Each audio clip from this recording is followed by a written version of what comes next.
The Archdiocese of Boston has organized teams of priests to provide the anointing of the sick sacrament to hospitalized COVID-19 patients. In a blog post about the effort, Boston Cardinal Sean O'Malley writes, quote, "We are very grateful to the priests who have volunteered to serve in this ministry, and we ask everyone to pray for them, their mission, and their safety."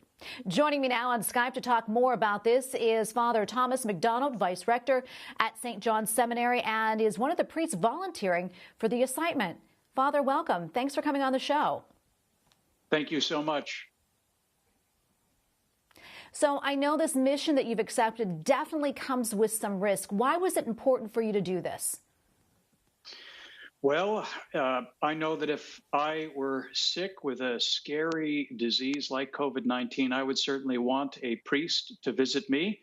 So being a priest and being relatively young, I was happy to answer the call for volunteers. I know the ministry only recently began, and already you've anointed several COVID-19 patients. What has that experience been like for you?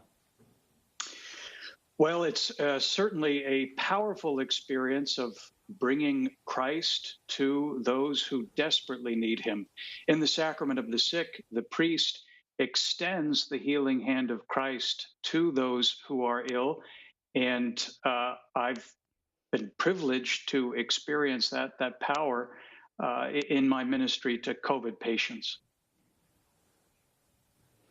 We know the patients can't have visitors because the virus is just so contagious. That must be so heartbreaking for families. Have you talked to any of them, and what are they saying about that? Yes, some hospitals do make an effort to include family on video calls through cell phones. In one visit, I anointed a dying sister, and her community was on the phone during the commendation of the dying. So the hospitals really are doing their best to include remotely the patient's family and friends. Well, it must be such a sense of relief and comfort for the families and loved ones knowing what you're doing for those that are sick. I certainly hope so. I certainly hope so. What has been the reaction from hospital staff?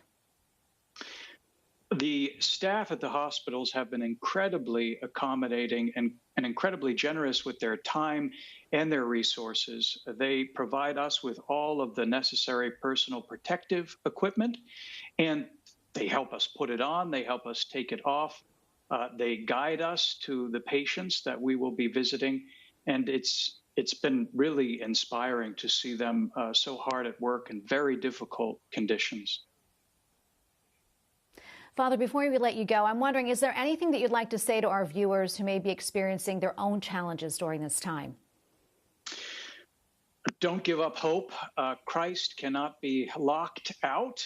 Christ cannot be shut out. Whether it's a hospital, whether it's our lives, he constantly reaches out to us, and we are invited to believe that and to receive that gift with greater faith. Well, Father, thank you so much for being on. Thank you all for what you're doing, and God bless you, and please be safe. Thank you very much. God bless you.